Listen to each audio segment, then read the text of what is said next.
트럼프 대통령이 물론 선거 유세 기간에 말씀을 많이 해주셔가지고 좋은 수혜를 받아서 많이 올랐죠. 근데 대통령이 되고 나서도 그럴 가능성은 거의 없어요. 트럼프 대통령의 인식이 임기가 시작하자마자 바뀔 거라고 생각합니다. 왜냐면 이분은 사실 디지털 자산에 그렇게 큰 관심이 없을 수도 있어요. 기본적으로 트럼프 때문에 비트코인 가격이 오르는 건 이제 조금 힘들다고 봐야 돼요. 그게 현실입니다.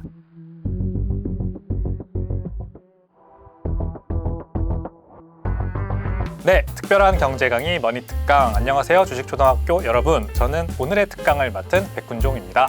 트럼프는 비트코인에 원래 적대적이었는데 그때는 이제 대통령이면서 비트코인을 달러화의 적으로 봤어요. 그래서 일단은 암호화폐라는 게 단어부터가 암호화폐, 화폐라고 불리우니까 미국 내에서 쓰이는 유일한 화폐인 이제 달러를 위협하는 체제, 뭐 위협까지는 안 하더라도 어쨌든 그 지위를 넘보려고 하는 어떤 수단으로 봤던 거죠. 그리고 뭐 일부 정치인들이 얘기하는 범죄의 온상이다 라고 하는 것도 일부 맞는 말입니다. 근데 뭐 위대한 기술이라는 거는 원래 나쁜 면으로 쓰이고 좋은 면으로 쓰이는 거거든요. 우리가 불을 발명한 사람을 불이 뭐 나쁜 데 쓰인다고 지탄하지 않듯이, 그리고 바퀴를 발명한 사람을 바퀴가 나쁜 사람들이 모는 차에 쓰인다고 지탄하지 않듯이 비트코인도 똑같이 기술로서 받아들이면은 뭐 그뿐이거든요.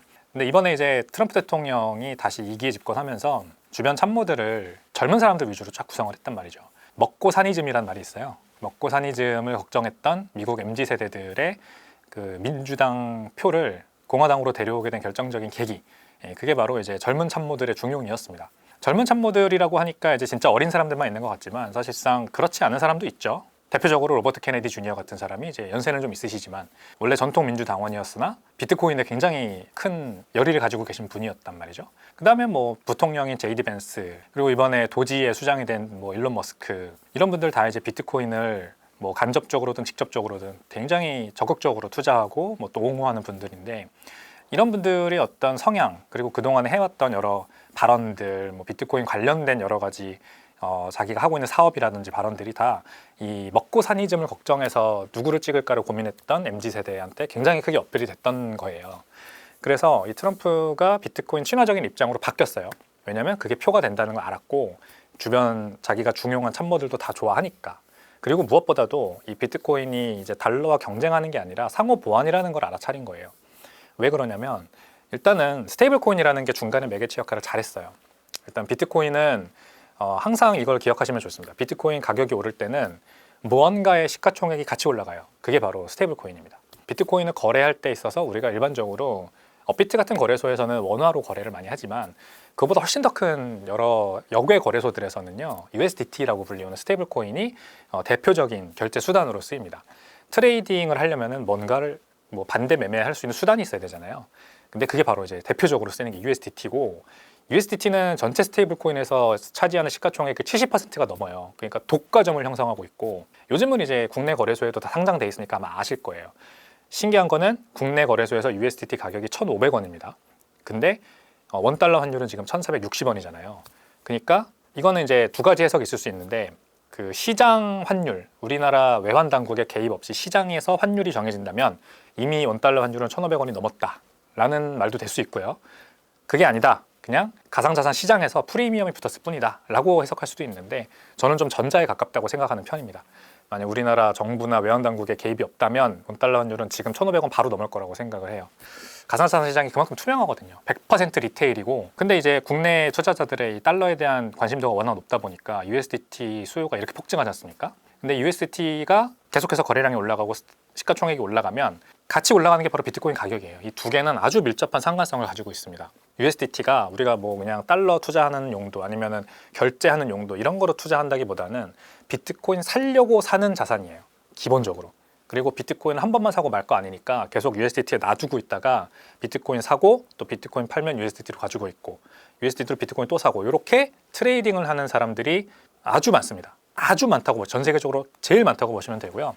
그래서 이 USDT는 결국 테더라고 하는 회사가 발행하는 스테이블 코인인데, 영국령 버진 아일랜드에 본사가 있어요. 근데 이 회사는 미국으로부터 어떤 인가도 받지 않았고 그냥 진짜 사기업입니다. 그것도 조세에 비처해 있는. 근데 이 회사가 스테이블 코인을 발행할 때 달러를 받는단 말이죠. 그럼 이 달러를 가지고 뭘 하냐? 미국 국채를 사요. 미국채를 사는데 이 미국채의 수량이 자기네들이 발행한 달러 스테이블 코인보다 104% 정도로 초과 담보를 유지하고 있습니다. 그러니까 사실 미래의 은행이에요. 우리가 만약에 이 지급준비율 제도가 깨져서 은행들이 만약에 체질 개선을 좀 해야 되겠다. 이제 우리 지급준비율 안 된다. 뭐 연준 체제도 이제는 연준이 아니죠. 중앙은행 체제도 이제는 무너졌다. 막 이러면서 우리가 신용 창출이라고 하는 거를 은행들이 못 하게 돼요. 미래에 만약 이렇게 된다 합시다. 그러면은 이 정확히 테더 같은 회사의 모델이 바로 그때 돼서 은행들이 취할 어떤 비즈니스 모델이 아닌가. 비트코인 같은 거로 지금은 비트코인이 아니지만 국채이긴 하지만 미국채 같은 거로 안전자산을 계속해서 모아나가면서 여기서 이자 받고 초과 담보를 유지하면서 이제 유통되는 화폐를 발행을 하는 그런 형태의 어떤 되게 미래 은행의 모습이 아닌가 싶어요. 근데 이 테더가 계속해서 국채를 사서 미국채를 사서 지금 독일보다 멕시코보다도 많은 미국채를 보유하고 있고 우리나라 수준까지 거의 따라왔어요. 우리나라의 바로 밑에까지 추격해 있습니다. 전 세계 기준으로 19위에 지금 랭크돼 있어요. 미국채 보유 기준으로. 그러면 이 회사가 트럼프 입장에서는 이제 귀엽죠. 귀엽다고 할 수 있죠. 만약에 중국이나 일본이나 뭐 러시아 같은 뭐 일본은 반미 국가는 아니지만 어쨌든 미국채 수요가 지금 전 세계 기타 정부들 사이에선 좀 많이 인기가 내려갔고 특히 반미 국가들이 나오면서 이제 미국채에 대한 수요가 많이 떨어지고 있는데 만약에 이거를 어떤 테더라고 하는 회사 같은 게 계속 많이 생겨나서 수요를 가져와 줄 수 있다면 미국채 수요가 계속해서 늘어날 수 있고 미국 정부는 계속해서 국채를 발행할 수 있고 그러면은 이제 달러 가치는 계속해서 보전이 되는 거죠. 달러 가치는 어쨌든 뭐 석유 그 페트로달러로 유지가 되던 아니면은 막강한 국방비를 씀으로써 유지가 되던 여러 가지 요소들이 복합적으로 작용을 하는데 어쨌든 국채가 잘 팔려야 됩니다. 미국 달러화의 정점에는 미국채란 그 신용이 있는 거니까. 그래서 테더의 굉장히 성공을 보고 특히 그 테더가 시가총액이 계속 느는 이유는 비트코인 가격이 올라가기 때문이라는 걸 알고 이제 비트코인에 굉장히 친화적인 인물이 된 거죠. 그래서 상호 보완적인 입장입니다. 트럼프는 비트코인을 좋아한다라고 결론 낼 수 있습니다. 저는 트럼프 대통령의 인식이 2기가 시작돼서 임기가 시작하자마자 바뀔 거라고 생각합니다. 왜냐하면 이분은 사실 디지털 자산에 그렇게 큰 관심이 없을 수도 있어요. 관심은 많지만 사실상 그거에 큰 시간과 노력을 쏟을 만한 여유가 없을 것이다. 왜냐하면 트럼프 대통령이 임기 첫날에 하겠다고 한 공약이 벌써 리스트가 이만큼 있는데 그것만 해도 첨예한 문제들이 지금 다 산재해 있거든요.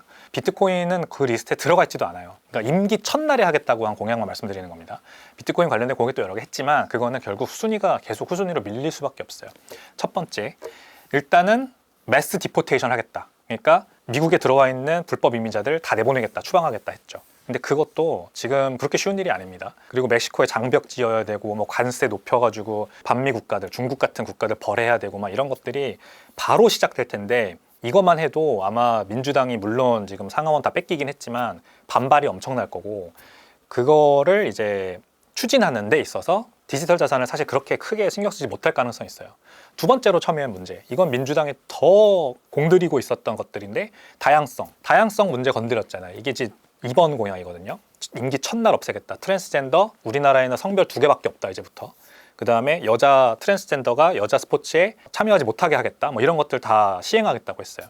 이것도 민주당 반발 엄청날 겁니다. 세 번째, 환경. 그 스콧 베센트라고 하는 새로운 재무장관이 또 333 정책이라고 하는 거에 마지막 세 번째가 미국의 석유 생산을 300만 배럴로 늘리겠다가 있어요. 그러니까 그동안은 바이든 행정부에서는 환경 문제 때문에 미국 내 그 수압화석법이라고 하는 거 활용해서 석유 캐는 거, 셰일오일 캐는 거를 금지했단 말이죠. 굉장히 제한했어요. 근데 그거를 트럼프는 확 풀어가지고 하루 생산량 300만 배럴로 바꿔서 전 세계로 수출하겠다. 그래가지고 미국 내 에너지 가격 50% 낮추겠다고 공약했거든요. 그러니까 1일차부터 이제 임기 중반까지 그걸 하겠다고 했으니까 째각째각 카운트다운 되는 거예요.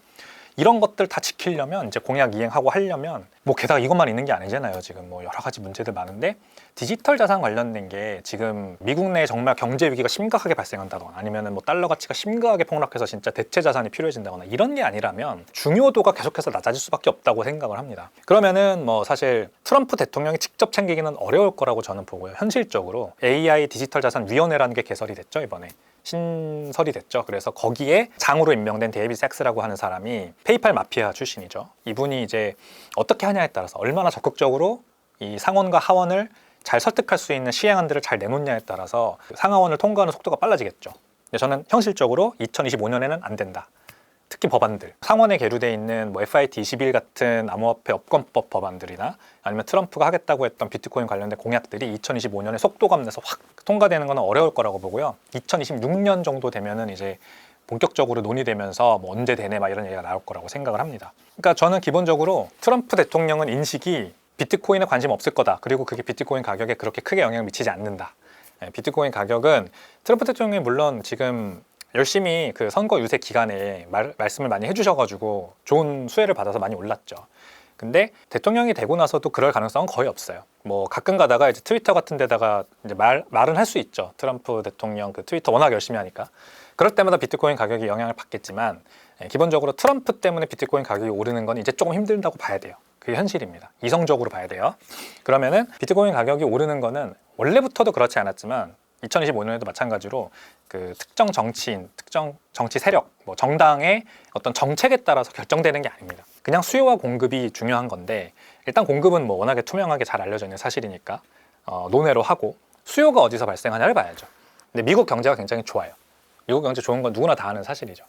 미국 경제가 좋다. 그리고 미국 경제를 좋게 만드는 거는 강달러입니다. 현재 경기가 워낙에 좋으니까 인플레이션이 잘 안 잡히고 있고 그러니까 돈들이 다 미국으로 몰리고 결국 강달러가 가는 거죠. 기준금리 인하를 함에도 불구하고 미국 국채금리는 올라요.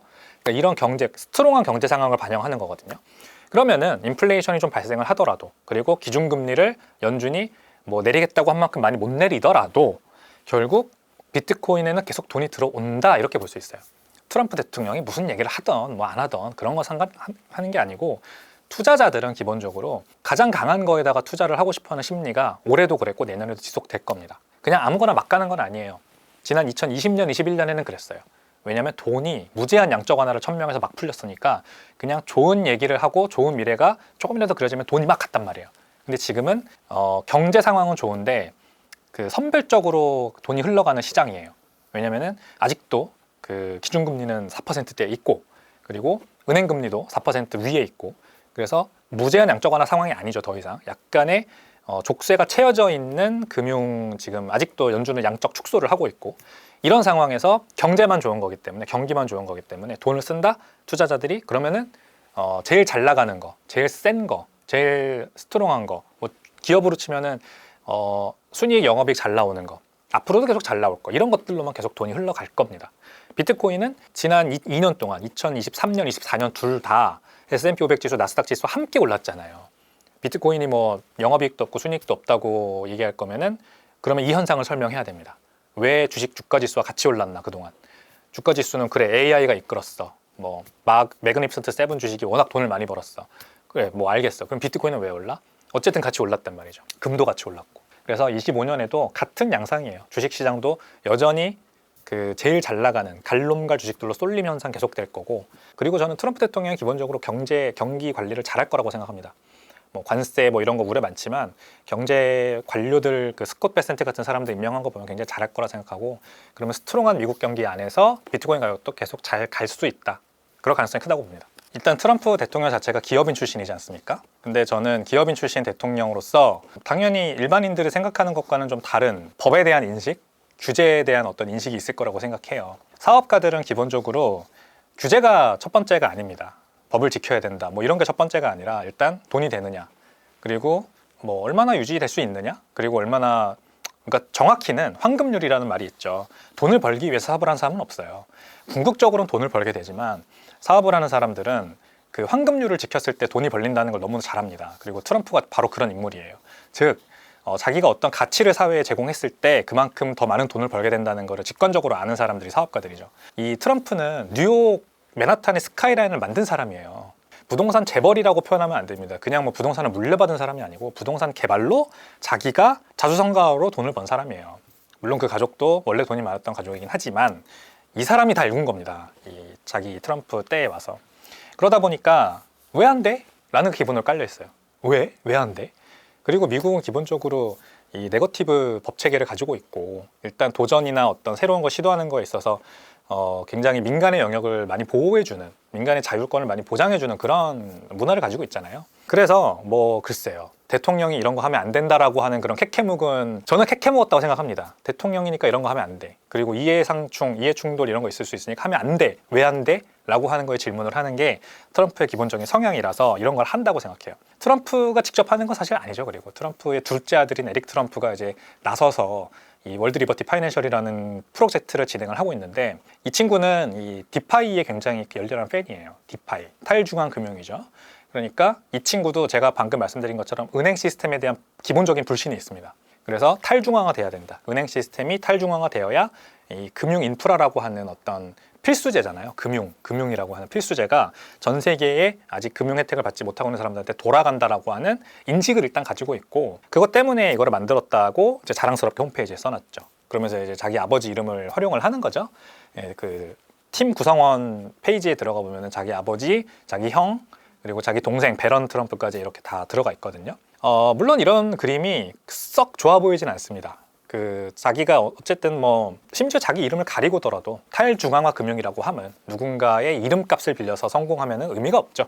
그냥 그 자체로 사용성을 찾아내야 그리고 여러 가지 난관들을 해결해야 그 탈중앙 금융으로서의 어떤 가치를 지니는 건데, 결국 또 트럼프 일가가 만들었네 하면서 관심 받고 토큰도 지금 이미 팔고 있고, 그러다 보면은 이제 중앙화되기 마련이에요.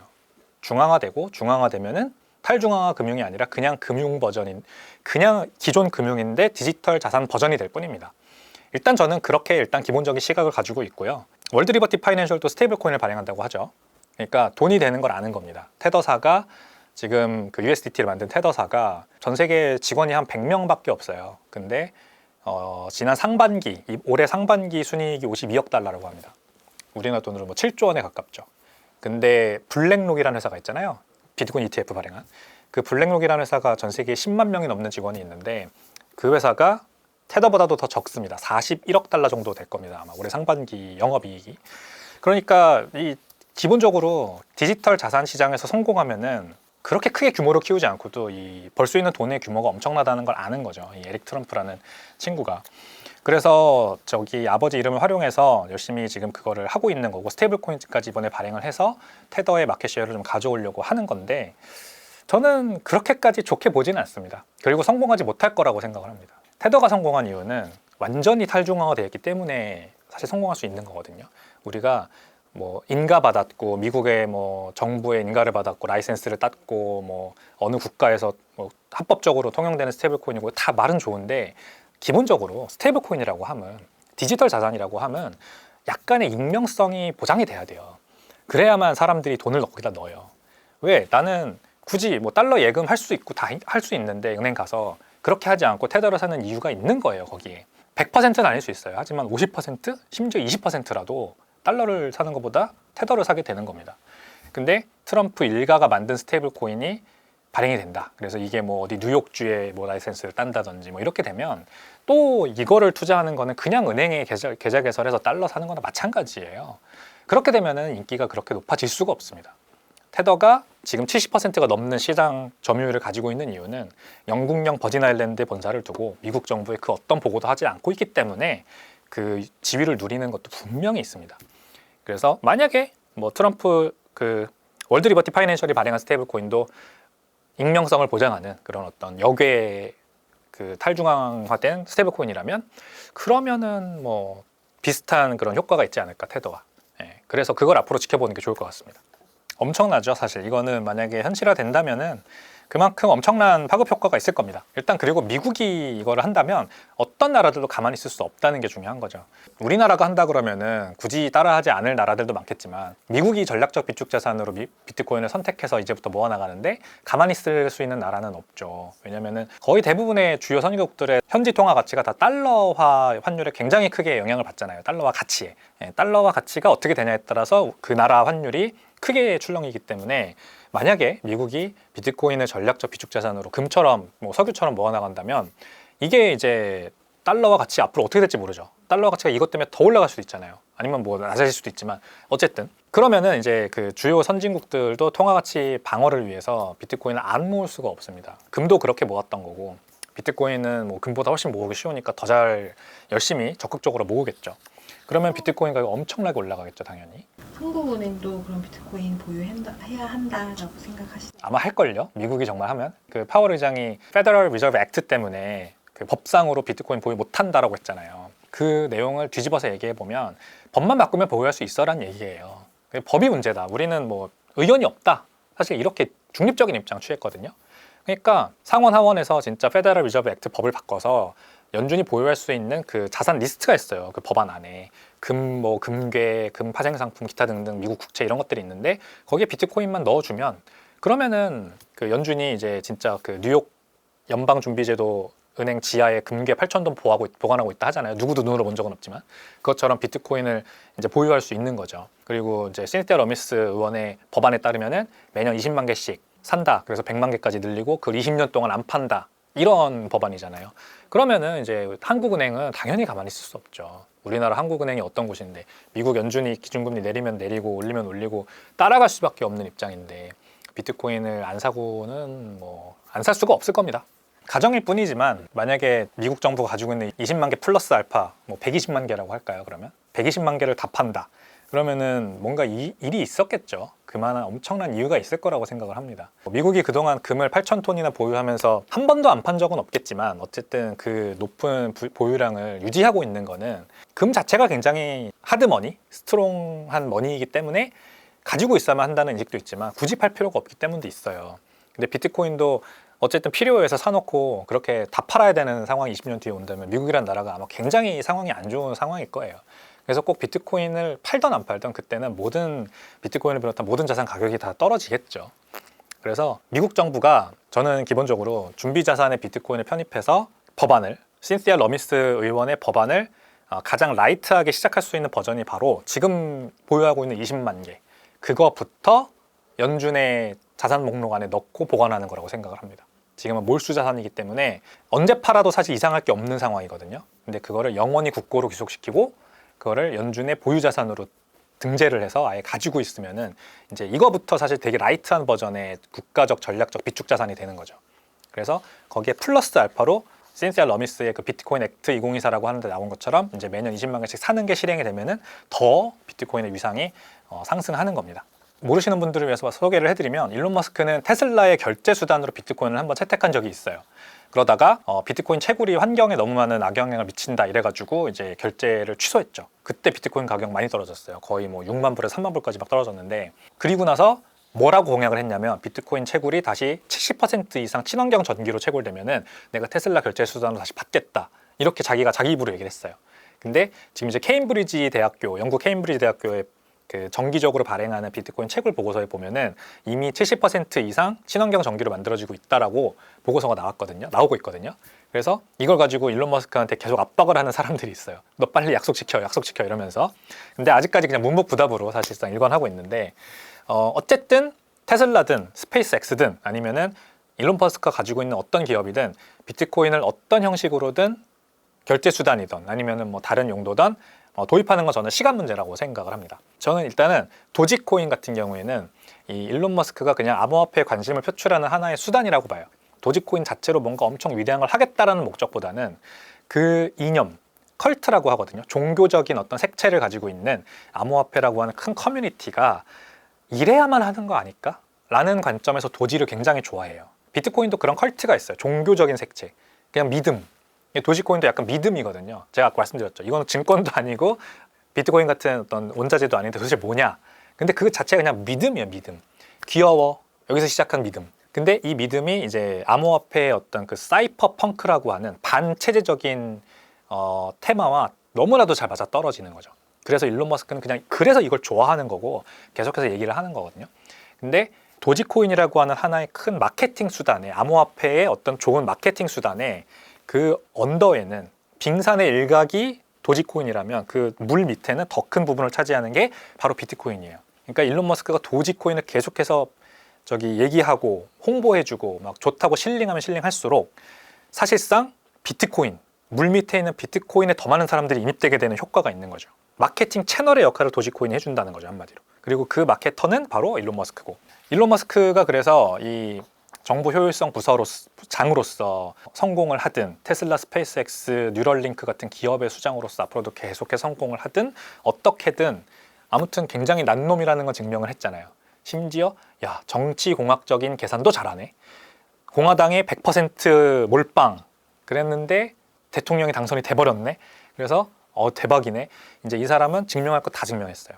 그러면은 이제 앞으로 이 사람이 어떻게든 이 도지코인을 가지고든 아니면 기타 다른 뭐 밈코인을 활용하든 아니면 진짜 비트코인을 진짜 직접적으로 실링을 하던 비트코인에는 계속해서 우호적인 역할을 할 거라고 생각을 합니다. 마이클 세일러의 전략 자체는 굉장히 사실 스마트한 전략이 맞아요. 그러니까 엔캐리 트레이드 생각해 보세요. 엔캐리 트레이드는 이자율을 활용해서 차익 거래를 하는 거잖아요. 저리인 일본 시장에서 돈을 빌려서 고리를 받는 미국 시장에서 투자를 해서 금리 차이를 수익을 내는 거죠. 거기다 가격 상승분까지 주식에 투자 잘했다면. 그리고 이제 요즘에는 원캐리 트레이드라는 말도 있습니다. 왜냐하면 원달러 환율이 워낙에 올라가다 보니까 이거는 이제 금리 트레이드가 아니라 환율 트레이드죠. 계속해서 환 가치가 낮게 평가받는 원을 빌려서 한국 시장에서 원화를 빌려서 그거를 가지고 미국 주식에 투자를 해서 이제 원 달러 캐리 트레이드를 하는 사람들이 많아졌어요. 이게 캐리 트레이드는 그래서 아주 스마트한 전략이 맞아요. 근데 달러를 활용하는 미국인 입장에서 봤을 때 그럼 뭘로 캐리 트레이드를 해야 될까요?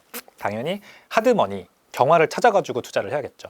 미국도 4%긴 하지만 저금리잖아요. 아직도. 이걸 고금리라고 부르기에는 우리가 지난 역사를 보면은 뭐 미국에서 기준금리가 20%까지 올라간 적도 있는데 80년대, 70년대 때 그때랑 비교해보면 지금 굉장히 아직도 저금리거든요.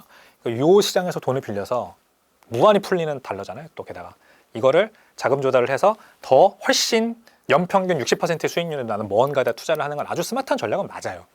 그리고 그게 여태까지 성공을 해왔고 그게 만약에 안 됐으면은 그 마이크로 스트레치가 자금 회사채를 조달할 때마다 회사채 발행해서 자금 조달할 때마다 한 번쯤은 실패를 했었어야죠. 근데 계속해서 오버서스크립션 초과 뭐 신청을 받았다 해야 될까요?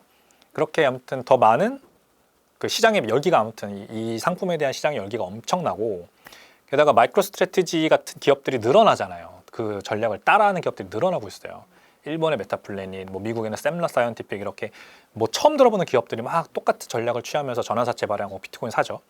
그리고 이제는 심지어 비벡 라마스와미라는 그 제가 말씀드린 그 도지의 수장이죠. 일론 머스크와 함께 이분이 만든 펀드가 비트코인을 1000개 이상 가지고 있는 기업들에만 선별적으로 투자하는 그런 펀드도 출시를 했어요. 그리고 전환사채에만 투자를 하는 전략도 이번에 펀드를 새로 발행을 했어요. 1000개 그거는 다른 데다. 정확히 말씀드리면 비벡 라마스와미가 만든 펀드가 마이크로 스트래티지처럼 전환사채를 발행하는 비트코인을 사기 위해서 전환사채를 발행하는 기업들의 그 전환사채에만 투자하는 펀드를 발행을 했어요. 그러니까 이 전환사채가 굉장히 좋은 상품이라는 게 지금 너무나도 명백하잖아요. 다운사이드 포텐셜이 없어요. 그러니까 사채니까 채권이니까 일단 기본적으로 이자를 받아요. 원리금을 그리고 만기에 돌려받죠. 근데 이자율은 0%대라서 사실 먹을 게 없어요. 근데 어차피 이 주식 전환 옵션이 달린 상품이라서 만기 한 5년 뒤에 만기에 큰 주가 부양이 있을 거고 그리고 주식 프리미엄까지 받아서 내가 훨씬 더 많은 주식을 받게 되는 기대감으로 투자를 하는 거예요. 근데 심지어 주가가 안 올라도 이건 기본적으로 회사채이기 때문에 만약에 주가 안 올랐으면 그냥 원리금 상환 받으면 돼요. 뭐 이자 거의 없겠지만 그래도 원금 손실 가능성이 없는 거죠. 그리고 주식으로 그렇게 크게 재미 못 보고 있다고 하더라도 그냥 주식으로 받아놨다가 나중에 가격 오르면 그때 팔아도 되는 거고 아무튼 이게 선택할 옵션이 굉장히 많은 상품이라서 인기가 많은 겁니다. 게다가 마이클 세일러가 지금 계속 그런 얘기를 하죠. 전환사채를 투자하는 사람들의 목적이 또 있다. 즉 콜옵션 같은 거를 활용해서 이 엄청난 가격 변동성을 활용하는 전문 투자자들이 많기 때문에 관심을 가지는 거다. 그래서 우리 회사 마이크로 스트래티지 주식의 높은 변동성은 그냥 비행기 엔진 같은 거다 이렇게 얘기를 많이 합니다. 비행기가 더 높고 멀리 날아가게 하기 위해서는 엔진 성능이 좋아야 되는데 그 엔진 성능을 결정하는 게 바로 변동성이다. 변동성이 높은 주식을 실제로 헤지펀드 매니저들이 찾아다녀요. 어떤 주식이든 가격이 올라가면 변동성이 떨어집니다. 그래서 더 이상 투자할 매력을 못 느껴요. 전문 투자자들은. 근데 그래서 찾아다니는 거죠. 근데 어떤 주식이 가격도 엄청 올라가는데 변동성도 엄청 높게 유지돼요. 그러면은 당연히 좋은 거 아닙니까? 이건 전문 투자자들 입장에서 얘기를 하는 겁니다. 우리 같은 일반인들은 함부로 손대면 안 되고 이런 회사들을 찾아다니는 게 전문 헤지펀드, 프라이빗 에쿼티 같은 투자자들인데 마이크로 스트래티지가 지금까지 그 니즈를 굉장히 잘 충족시켜 주고 있는 거예요. 사실 가격이 올라가든 안 올라가든 중요하지 않아요. 이런 전문 투자자들은 변동성만 높으면 돼요. 그러면 차익 거래로 막 수익을 얻을 수 있거든요. 그렇다면 이런 상황이라면 지금 얼마나 주식을 찍어내도 상관없다는 얘기예요. 사실상 시장은 그래 마음대로 찍어서 비트코인만 사. 그러면 변동성만 높게 유지되면 돼. 그러면 우리는 계속 너네 거 주식을 투자해 줄게 라는 겁니다. 만약에 비트코인 가격이 좀 많이 내려가면 물론 이제 마이크로 스트래티지가 비트코인을 팔아서 이제 만기가 온 회사채 원리금을 상환할 수도 있겠죠. 근데 아직까지는 이제 이 회사채들의 만기가 5년 단위가 거의 많다 보니까 그 비트코인 사이클에 아주 잘 걸쳐 있긴 해요. 뭐 이제 앞으로 배어장이 될 수도 있는, 하락장이 될 수도 있는 26년에 27년에 만기가 돌아오는 건 별로 없고, 또 다음 상승장이 찾아오는 4년 뒤 뭐 이렇게 만기 돌아오는 것들이 많잖아요. 그러니까 아직까지는 뭐 나쁘지 않은 상황인 겁니다. 그러니까 마이크 셀러도 자신감을 가지고 야, 주식수 늘려, 더 찍어, 막 지금 이렇게 하고 있는 거죠. 물론 모든 부채는 다 저는 리스크가 있다고 생각을 합니다. 그래서 레버리지, 부채는 반드시 리스크가 수반되기 때문에 어떤 일이 발생할지 알 수 없어요. 그래서 저 회사도 뭐 계속해서 저렇게 가지 않을 가능성은 분명히 있다라는 점은 제가 확실히 하고 싶습니다. 거래소는 비트코인 말고 다른 암호화폐들을 다 거래하게 하는 곳이지 않습니까? 근데 이 비트코인과 나머지 알트코인들의 이 정의가 아직 불분명하기 때문에 다 하나로 퉁쳐져서 지금 한 거래소에서 거래되는 건데, 사실 비트코인은 그냥 상품, 원자재 이런 걸로 봐야 되고요. 나머지 알트코인들은 미등록 증권이라고 봐야 됩니다. 디지털 토큰 버전으로 발행된 미등록 증권. 전 이렇게 정의합니다. 이더리움 포함입니다. 전부 다. 그 나머지 알트코인 전부 다 코인베이스라고 하는 미국에서 가장 큰 거래소에서 다 거래가 되잖아요. 근데 현재 SEC 의장의 게리 겐슬러는 이더리움을 비롯한 나머지 알트코인들은 다 미등록 증권으로 보는 거예요. 제 의견처럼. 그래서 코인베이스를 기소한 거죠. 너는 미등록 증권을 거래한 혐의를 가지고 있어. 인가받지 않은 일을 했어. 그러니까 빨리 등록해. 뭐 라이센스 따. 이렇게 하는 겁니다. 당연히 암호화폐 업계에는 엄청 큰 압력으로 작용을 했죠. 가격 못 올라간다. 뭐 리플 가격 못 올라간다. 뭐 이런 거 다 그런 데 영향이 있는 거다라고 하는 겁니다. 그래서 트럼프 대통령은 훨씬, 그리고 이번에 새로 임명될 예정인 그 SEC 의장 같은 경우에는 훨씬 우호적인 입장을 가지고 있으니까 그런 고소권들을 다 취하하거나 아니면은 뭐 그냥 혐의 없음으로 무혐의 처분 내릴 수도 있고 이렇게 될 거라고 봐요. 그러면은 좋은 거 아니냐? 글쎄요. 저는 모르겠습니다. 왜냐하면 이 미등록 증권들이라고 제가 정의했잖아요. 미등록 증권은 명확한 사업 목적이 있어야 돼요. 사업 목적. 어떤 회사든지 주식을 발행하고 설립이 됐으면 도대체 왜 어떤 목적으로 사업을 하는 회사냐. 그래서 스타트업에서는 문제 정의와 해결책을 제시해라 라고 얘기를 하죠. 도대체 무슨 문제를 해결하려고 만든 회사냐, 서비스냐, 그리고 그거에 대한 해결책은 뭐냐. 거기에 더 나가면은 너는 경쟁자들 대비 어떤 차별점을 가지고 있냐까지 잘 설명을 하고 그게 설득이 돼야 투자자들의 돈을 받는 겁니다. 그렇지 않습니까? 비트코인은 그런 게 없어요. 비트코인은 그냥 원자재라니까요. 회사가 아니에요. 이거는 누구도 설립하지 않았고, 뭐 설립한 사람은 있지만 없어졌고, 지금 현재 창시자나 어떤 CEO가 없어요. 근데 나머지는 다 CEO가 있고 다 회사가 경영하고 뭐 재단이라는 이름만 썼을 뿐. 근데 이런 회사들이, 이 사실상 미등록 증권들이 그러면 왜 사업을 하고 있지? 뭐로 돈 벌고 있는 거지? 이렇게 물어보면요, 규제가 있든 없든 똑같이 없어요. 즉 문제점을 찾아다니는 해결책이라는 말이 있습니다. 문제점이 있어야 해결책이 나오는 건데 문제점이 없어요. 그래서 그냥 해결책만 나온 거예요. 토큰 발행해서. 그래서 문제점을 찾아다녀요. 얘네들은 막 그냥 리플 보세요. 스테이블 코인도 발행해보고 막 뭐 여러 가지 다 해보잖아요. 그게 다 문제점을 찾아다니고 있다는 얘기거든요. 근데 이게 규제가 싹 사라진다고, SEC 의장이 날아간다고 갑자기 없던 해결책, 갑자기 없던 사업 목적이 나타나는 건 아니잖아요. 그래서 마찬가지라고 생각합니다. 저는 알트코인에는 아주 단기간 동안에는 큰 호재가 될 수도 있지만 그게 알트코인의 불장이나 어떤 장기적인 가격 상승으로 이어지진 않는다 라고 봅니다. 디파이는요, 계속해서 해킹 당하고 있고, 저는 이제 개발자가 아니에요. 하지만 이제 소프트웨어 개발자들과 같이 일하고, 그리고 비트코이너가 되고 나서는 이 비트코인 쪽 뭐라고 해야 될까요? 오픈소스 개발자분들과도 뭐 친분도 많이 쌓고 그러다 보니까 이 디파이라고 하는 게 기본적으로 얼마나 어려운 건지를 알게 돼요. 너무 어렵다는 거예요. 너무 어렵다. 여러분 생각해 보세요. 은행도 여러분들이 만약에 대규모 출금을 하거나 아니면은 자주 반복적으로 출금을 하면 문자가 날라오거나 아니면 뭔가 제재를 가하죠. 보이스피싱 같은 거 당하지 말라고 그러는 거예요. 보이스피싱에 당해서 내가 남한테 내 계좌 정보를 주고 지금 출금이 일어나는 거라면 그걸 막으려고 하는 거죠. 그리고 거래소들 생각해 보시면 거래소들 처음에 내가 계좌 트고 원화 입금하면은 72시간 동안 출금 안 되죠. 그거 그냥 인위적으로 막아놓은 건데 왜 그런 거냐? 그것도 보이스피싱 같은 거에 당해서 암호화폐 사가지고 출금해 나가려고 하는 사기꾼이라면 그 72시간 동안의 버퍼를 두는 거예요. 그때 사이에 해결을 하려고. 만약에 이런 게 없다면요, 진짜 엄청나게 많은 사고들이 있을 겁니다. 아무리 현대 기술이 발달했다 하더라도 이 금융은 기본적으로 시간의 버퍼가 기면 길수록 사고 가능성은 줄어드는 게 사실이에요. 그래서 72시간, 뭐 24시간 이렇게 출금 제한 거는 거거든요. 이거를 기술적으로 해결했다고 하는 게 디파이잖아요. 근데 안 돼요. 기술은 아무리 발전을 해도 루폴이라는 게 발생을 합니다. 스마트 컨트랙이든 그게 아무리 아니면 보안이든 뭐든 공격자는 언제나 있고 그거를 방어하는 기술은 제한이 있기 때문에 그 100%안 털릴이라는 보장은 없다. 이게 해킹의 기본적인 전제예요. 근데 그냥 온전히 책임지는 주체도 없이 인터넷 공간 어딘가에다가 내 자산을 넣어놓고 그게 그냥 아무 문제 없이 잘 1년이든 2년이 있을 거라고 예상한다면, 기대한다면 그건 굉장히 큰 이제 오산이라는 거죠. 비트코인은 그렇지 않습니다. 비트코인은 수십 년간 암호학자들이 개발한 암호학이라는 기술로, 특히 공개키, 개인키 페어라고 하는 암호학 기술을 활용해서 비트코인을 잘 온라인상에서 지킬 수 있게 만들어줬죠. 그래서 비트코인이 이렇게 크게 성장을 할 수 있었던 건데, 그 위에 디파이를 만드는 거는 이제 뭐 몇 년 되지 않은 새로운 영역이에요. 스마트 컨트랙으로 뭔가 이 사람이 돈을 보냈다, 나는 그래서 이걸 놔두고 이만큼을 대출을 해줬다, 막 이런 것들을 다 관리하겠다는 건데 아직까지 너무 영글었다. 소프트웨어적으로 기술이 그렇게 따라가지 못한다. 그래서 안전하지 않다라는 제가 말씀을 드립니다. 양자 컴퓨터 뭐 일단 더 조심스럽죠. 제가 소프트웨어 엔지니어도 아닌데 지금 뭐 소프트웨어 그런 거 얘기했듯이 제가 비트코인을 그래도 많이 공부하니까 양자 컴퓨터도 자연스럽게 이제 보게 되거든요. 일단은 양자 컴퓨터도 결론부터 말씀드리면 굉장히 시기상조예요. 일단은 초전도체 기법으로 만들어진 게 이번에 구글 윌로우 칩인데, 그거는 마이너스 217도에서 이 컴퓨터가 가동이 돼야 된다는 얘기입니다. 상용화 될 수 있느냐라는 문제가 일단 먼저 발생할 수 있어요. 물론 구글이 먼저 상용화 되기 전에 자기네가 컴퓨터를 다 개발을 해서 그거 가지고 비트코인의 뭐 공개된 지갑 주소들을 막 찾아다니면서 해킹을 하면 어떡하냐라는 질문을 할 수 있지만, 너무 디스토피아적인 그건 최악의 경우를 말하는 거 아닙니까?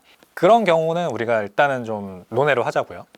그리고 지금 이제 기술적으로만 얘기를 해도 지금 이제 그 구글이 개발한 윌로우라고 하는 칩이 105개의 큐비트를 활용해서 센틸리언네어라고 하죠. 10의 22승인가요? 100해년? 14년이 걸리는 문제를 풀었다라고 하는데, 이 문제가요, 랜덤 샘플에서 나오는 문제예요. 그러니까 슈퍼컴퓨터의 연산, 그리고 양자컴의 연산을 위해서 테스트하기 위해서 RSA라고 하는 랜덤 샘플링 팩에서 그 문제를 냅니다. 이거를 푸는 거예요. 이거를 푸는 거는 실생활에서 활용할 수 있다랑은 아예 다른 얘기입니다. 비트코인의 공개키, 그리고 공개키에서 개인키로 넘어가는 그 엘립틱 커브 연산을 하기 위해서, 그리고 지갑 주소에서 공개키로 가는 SHA-256, 그것도 더블샤거든요. 더블SHA-256 두 번 했다는 거예요. SHA-256 해시키 연산을. 그거를 역으로 풀기 위해서는 각각 한 13,000개, 그리고 그보다 더 많이 한 2만 개, 그러니까 수만 개가 큐비트가 필요한 연산력이 필요하다고 해요.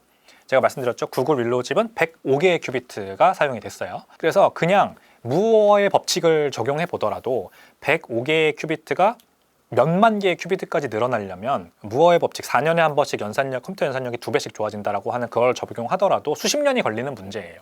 그래서 또 가정을 하자면 최악의 가정을 계속 하는 거잖아요. 연산력이 기하급수적으로 빨라져서 뭐 수년 안에 그게 달성되면 어떡하냐. 윌로우가 해결한 게 그거거든요. 큐비트를 더할 때마다 원래 에러가 점점 더 그 제곱만큼 늘어나서 이 양자 컴퓨터의 기능이 더 좋아질 수 없는 한계가 있었는데, 윌로우는 최초로 큐비트를 더할 때마다 오류를 줄여나가는 그 문제를 해결을 했어요. 그래서 기존의 양자컴 대비해서 50% 수준으로 에러 수준을 낮출 수 있대요. 그러니까 양자컴의 문제가 그거였거든요. 계속해서 큐비트 안에서 전류를 보낼 때 너무 많은 오류가 발생해요. 그래서 초전도체 방식을 쓰는 거예요. 굉장히 안정적인 상태에서 마이너스 200도라고 하는 극한의 상황에서 전류를 보내야 에러가 안 난다. 오류가 안 난다. 그래서 60분을 돌리면, 1시간을 컴퓨터를 돌리면 59분은 에러가 나고 1분만 연산을 하는 게 한계였단 말이에요. 큐비트를 늘리면 늘릴수록. 근데 그거를 처음으로 에러를 오히려 큐비트가 늘어나지만 에러는 줄어드는 방법을 발견한 게 윌로우다. 그래서 105개가 10,000개 되고 20,000개 되는 것도 순식간이다, 시간 문제다라고 하는 건데, 자, 이거는 너무 낙관적인 전망입니다. 일단 윌로우가 말씀드렸죠. 랜덤 샘플링 팩에서 랜덤 문제를 가져와서 푼 것일 뿐이에요.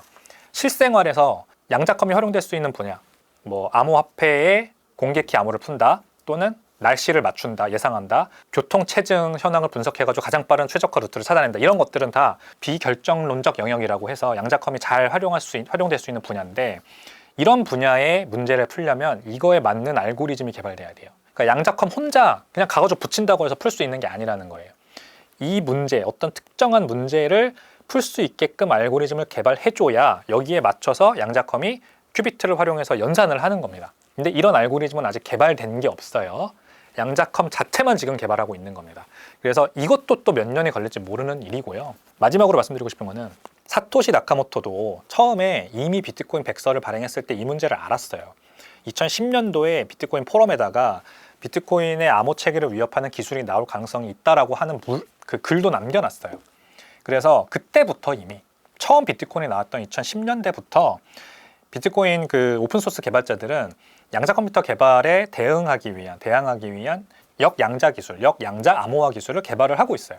이게 지금 제가 뭐 기술적으로 설명드리는 건 너무 어려운 일인데 이렇게 생각하시면 돼요. 비트코인이라고 하는 성이 있어요. 이 성을 갈아엎는 게, 부신 다음에 새로 짓는 게 하드포크라는 거예요. 이더리움 맨날 하는 거죠. 아니면 솔라나가 맨날 하는 거. 그런 것들은 기본적으로 그래서 오랫동안 유지될 수 없는 프로토콜인 거예요. 성이 무너지니까.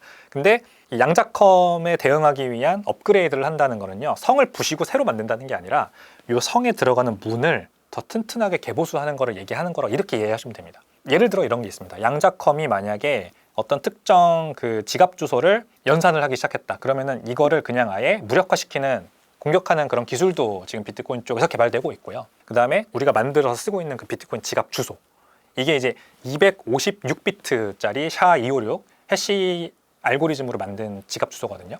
그래서 쉽게 설명드리면 비트가 전류를 보내는 단위입니다. 안 보내면 0, 보내면 1.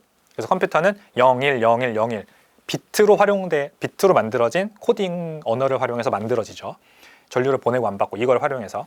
근데 이게 256비트로 이루어져 있는 게 지금 우리가 쓰고 있는 그 비트코인 지갑 주소라고요. 이거를 늘리면 돼요. 계속 늘리면 됩니다. 뭐 256, 그다음에 뭐 512, 그다음에 1028, 2000 이렇게 계속 늘려 나가면 되거든요. 그러면은 그 양자컴이 풀어야만 하는 연산의 규모는 더 기하급수적으로 늘어날 수밖에 없는 거죠. 그러니까 비트코인도 절대 가만히 있지 않고 어떻게든 위협이 되는 존재들은 미리미리 사전에 예방하는 기술을 개발하고 있다. 이게 비트코인이 앞으로 양자컴에 그렇게 크게 위협을 받지 않을 이유다. 이렇게 정의를 드리겠습니다. 지금 2021년 상승장, 그리고 2017년 상승장, 2013년 상승장, 이렇게 4년 주기로 계속해서 비트코인의 급격한 가격 상승이 오는 원년이 찾아옵니다. 이제 2025년이 이번 4년 주기 사이클의 그 원년 마지막 해예요. 비트코인 가격 가장 크게 상승할 수 있는 며칠이 아마 25년 중에 나오지 않을까. 연말에 나올 가능성이 크다라고 지난 3번의 사이클을 보면 이제 예상을 할 수가 있죠. 어떤 게 다르냐? 지난 3번의 사이클은 기준금리 인하, 양적 완화 국면에서 오긴 했어요.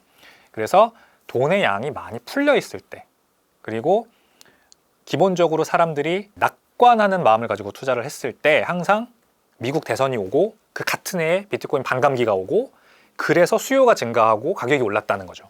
비트코인 반감기와 미국 대선은 항상 같은 해에 있었습니다. 이번에도 마찬가지였죠. 올해 있었잖아요. 그래서 여러 가지 요인이 있겠죠. 그러니까 공급량이 일단 반으로 줄어들면 반감기 때문에 그 수요가 조금만 증폭을 해도 가격은 많이 올라가는 효과가 있으니까 미국 대선이 끝나요. 그러면은 전 세계적으로 어떤 이 불안감, 불확실성이 줄어들고 좀 이제 확실성이 늘어나는 게 효과가 있겠죠. 미국 대통령이 누가 되냐에 따라서 뭐 여러 가지 뭐 셈법이 많아질 거 아니에요. 근데 이제 끝났어요, 대선은. 그리고 그거에 따라서 이제 각 국들도 다른 나라들도 뭐 여러 가지 경제 정책도 정하고 하면서 이제 세틀이 된단 말이에요. 그리고 나서 사람들이 낙관적으로 미래를 낙관하기 시작하면 그러면 이제 희소성 있는 자산의 가격이 먼저 오르고 또 혁신적인 거, 주식으로 치면은 성장주, 빅테크주, IT 이런 것들이 많이 오르는 거죠. 이런 효과가, 심리적인 효과가 분명히 있을 겁니다. 근데 이번에는 기준금리 인상을 해놓고 아직 그렇게 많이 내리지 못한 상황인데 내년에도 25년에도 그렇게 크게 많이 내리지 못할 것 같아요. 왜냐하면 인플레이션 때문이거든요. 이제 실질 인플레이션이 PC라고 하는 그 연준이 좋아하는 지표를 봤을 때 예상치가 많이 올라가고 있어요. 지금 3.3%까지 왔다가 3.5%로 다시 늘어나려고 하는 중이란 말이죠. 장기적인 인플레이션 전망, 전문 투자자들의 장기적인 인플레이션 전망도 3.5% 위에서 계속 늘어나고 있는 추세예요, 지금.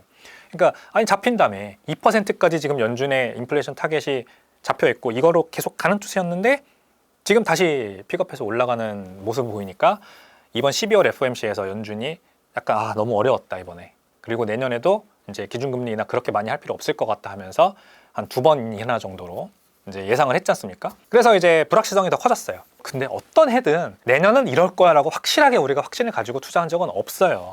근데 기본적으로 기준금리가 내려오던 중에 내년을 맞는 거랑 막 올라가다가 올해 유지되다가 조금 내렸는데 이것도 그나마 내려오던 게 이제 안 내려갈 것 같은 상황에서 내년을 맞는 거랑 조금 다르다는 거죠.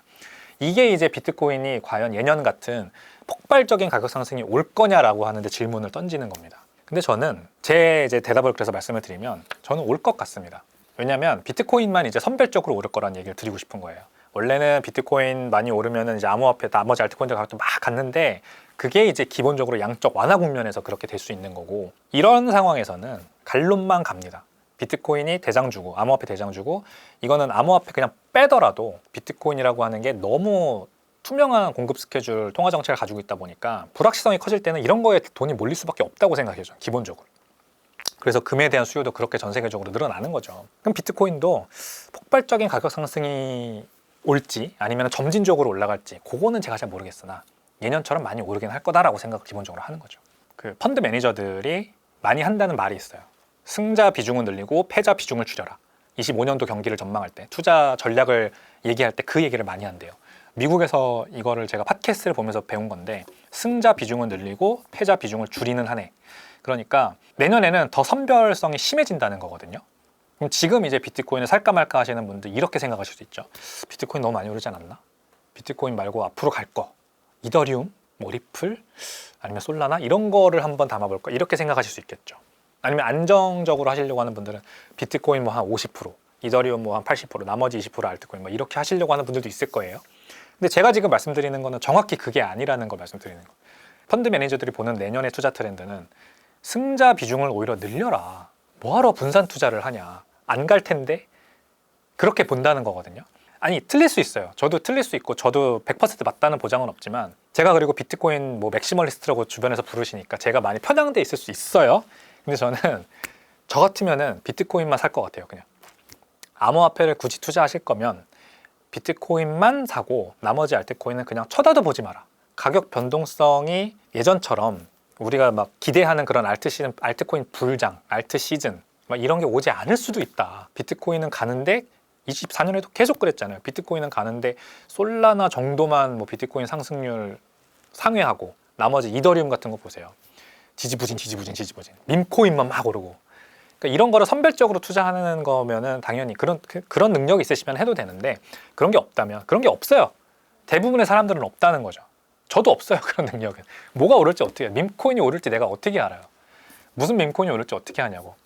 그래서 막 이제 요즘 전문가들 보면은 내년에는 뭐 AI 테마 코인이 또 올라갈 거다. 뭐 그다음에 디파이 뭐 2.0 새로운 기준, 새로운 디파이, 그리고 비트코인 디파이, 비트코인으로 이자 받을 수 있는 뭐 이런 디파이들만 나오고 있거든요.